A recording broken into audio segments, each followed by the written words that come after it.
The emergency klaxons screamed through the corridors of the Galactic Council's flagship as Kevin stared at the tactical display with cold, unwavering eyes. Behind him, Jasmine checked the weapons systems one final time, her fingers dancing across the holographic interface with practiced precision.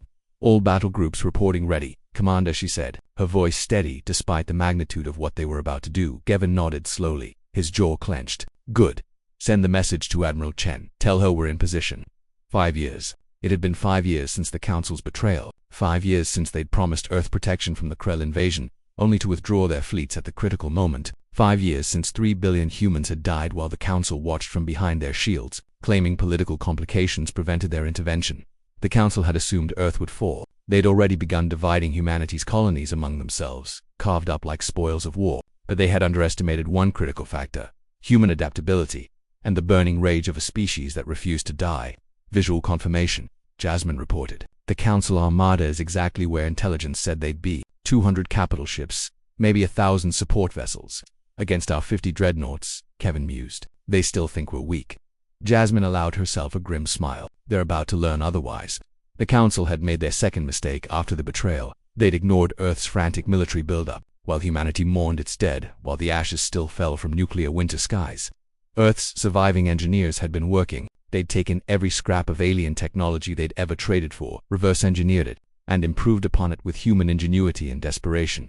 The result was the Retribution-class dreadnoughts, smaller than Council capital ships, but faster, deadlier, and crewed by people who had nothing left to lose.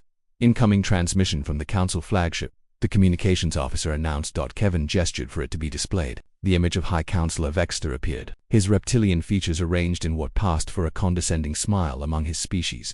"Unknown human vessels," the counselor began, his translator rendering his words in perfect English. "You are in violation of Council space. Withdraw immediately or face Counselor Vexter," Kevin interrupted, his voice like ice. "I am Commander Kevin Morrison of the Earth Defense Fleet. Do you remember Earth, the planet you swore to protect, the one you let burn?" The counselor's expression flickered. "Commander Morrison, you must understand. The political situation was complex. The Krell are extinct." Jasmine cut in from her station. "We made sure of that after you abandoned us. We took the ashes of our world and forged them into a weapon. We spent 5 years hunting them across the galaxy, every single one." Vexter's confidence was cracking now. "This is insanity. You cannot possibly hope to." "I'm transmitting something to you now," Counselor Kevin said. "Battle recordings. From the Krell homeworld, from their colony worlds, from their fleet anchorages. We didn't just defeat them. We erased them from existence. And we did it without the Council's help." On the display, Vexter was watching something off-screen, his eyes widening with each passing second. You destroyed the entire Krell civilization. That's genocide. That's against every what?" Kevin's voice rose, anger finally breaking through his controlled demeanor. "Every Council law, every treaty we signed in good faith, every promise you made. Where was the Council when the Krell were committing genocide against us?" "Commander, we had no choice. The political ramifications, neither do we," Kevin said quietly. He nodded to Jasmine. She activated the weapons systems across the entire human fleet. "All ships, this is fire control. You have weapons free. Remember Earth. Remember the 3 billion. Make them remember us." The space between the two fleets suddenly blazed with lance beams, concentrated particle weapons that humanity had perfected beyond anything the Council had ever seen. The first volley carved through Council shields like they were paper, atomizing a dozen capital ships before they could even charge their weapons. Evasive maneuvers. Vexter was screaming now, all pretense of superiority gone. "Return fire. Return." Kevin closed the channel. The battle, if it could even be called that, lasted 17 minutes. The Council fleet had numbers, but humanity had rage, innovation, and 5 years of nothing but preparation for this moment. Every human ship moved with perfect coordination, every shot calculated for maximum devastation. They'd studied Council tactics, Council weaknesses, Council psychology. They'd learned how to win. Kevin watched a tactical display as Council ships tried to flee, only to find human vessels already positioned along every escape vector. Jasmine had planned this perfectly, not a battle, but an execution. "Commander," the communications officer said hesitantly, "we're receiving surrender requests from 47 Council vessels." Kevin was silent for a long moment. Behind him, Jasmine stood and walked to his side.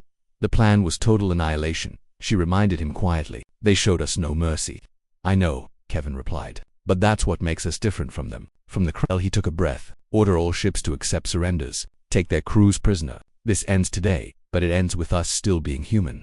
Jasmine looked at him, surprised, then nodded with understanding. "Yes, Commander." As the surviving Council ships powered down their weapons, Kevin sent out one final broadcast, not just to the Council fleet, but to every listening post, every relay station, every world in Council space.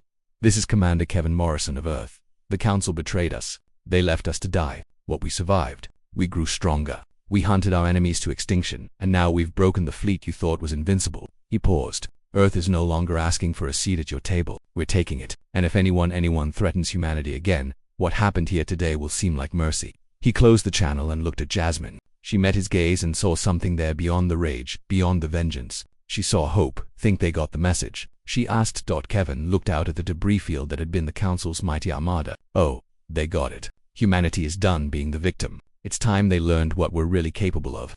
The human fleet formed up and began its journey toward Council Central. The galaxy would never be the same. Earth had arrived, and it would never be ignored again. End.